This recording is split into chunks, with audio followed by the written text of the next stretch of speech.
देखिए, हाथरस में हुए हादसे के बाद वहां जो कुछ हुआ वो और भी हैरान करने वाला था। एफआईआर में लिखा है कि बाबा के सेवादार वहां से सबूत मिटा रहे थे। ये सबूत हादसे के थे। सवाल यह है कि इसे क्यों मिटाने की कोशिश हुई? ऐसा करने के पीछे किसे बचाने का मकसद था? यह भी बड़ा सवाल है।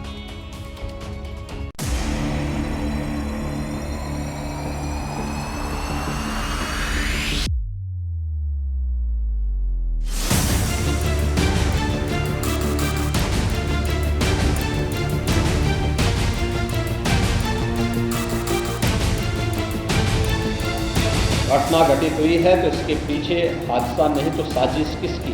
कि हादसा में लोग मरते गए और सेवादार उससे पहले वहां से खिसक करके भाग गए। किसी हादसे के बाद अगर सबूत छिपाए जाएं तो फिर इसके पीछे क्या माना जाए? क्या इसी वजह से हाथरस हादसे की जांच में साजिश का एंगल भी शामिल है? एफआईआर में सबूत मिटाने की बात भी दर्ज है। सबसे पहले एफआईआर में दर्ज इन शब्दों पर गौर कीजिए। भीड़ के दबाव से बेतहाशा भाग रहे, गिर पड़कर कुचल रहे लोगों को रोकने तथा इस घटना में घायल हुए व्यक्तियों के मौके पर छूटे सामान, कपड़े, जूता चप्पल को उठाकर निकटवर्ती खेत में फसल में फेंककर साक्ष्य छिपाया गया।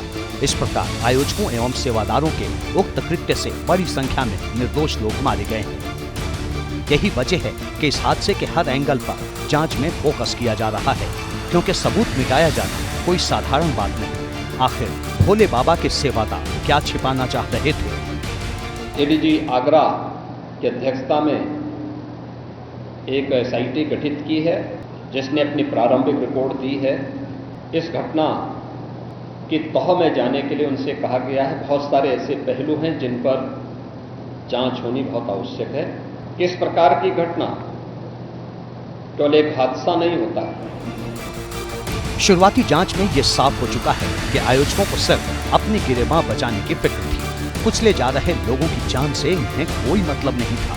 वे डंडे की जोर पर दलदल के बीच फंसे लोगों को रोक रहे थे। लेकिन यहाँ सवाल ये भी है कि अगर पूरे हालात पर अफसरों की नजर होती तो साक्ष्य छिपाने की कोशिश नहीं होती।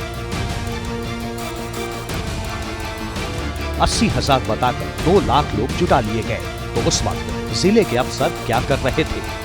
अगर सबूत छिपाए जा रहे थे तो उस वक्त पुलिस प्रशासन क्या कर रहा था? सबूतों को पास के खेतों में बिखेरा जा रहा था तो पुलिस वाले क्या कर रहे थे? अगर वहां जरूरी तादाद में पुलिस वाले नहीं थे तो इसकी जिम्मेदारी किसकी है? बड़े अफसरों की नहीं तो और किसकी? स्थानीय खुफिया यूनिट कहां सोई हुई थी? ऐसे हादसे की भनक क्यों नहीं लगी?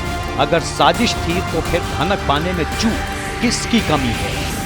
सत्संग छूटत कहने ऐसी भगदौड़ मची, सो एक गड्ढा से हैरो की चेहरी में तो भाई मैं गिर गई, सो फिर वो उठे ही ना है। उस वक्त पुलिस प्रशासन के लोग थे?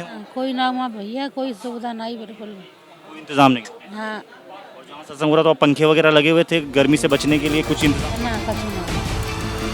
हाथरस में जो भी हुआ उससे पूरा देश सन्न है, क्योंकि धार्मिक कार्यक्रमों में ऐसी बद इंतजामी के पीछे बाबाओं की मनमानी की अलग ही कहानी है। ये प्रशासन की भी अनदेखी करते हैं।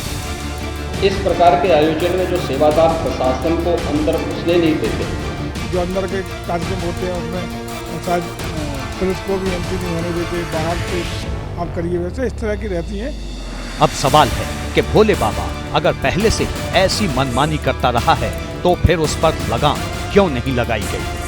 जैसे ही घड़ी का काटा दोपहर 2:30 पे आए, बबीता जी का दिल सास बहू साजिश के लिए मचल जाए। और ये है इनकी बहू, पूरे दिन ऑफिस की टेंशन हो जाए गॉन जब ये करें अपना फेवरेट शो फ्री टाइम पे ऑन। इनकी तरह आप भी देखिए अपना फेवरेट शो अपने टाइम पर और डाउनलोड कीजिए एबीपी लाइव ऐप अपने स्मार्ट टीवी पर।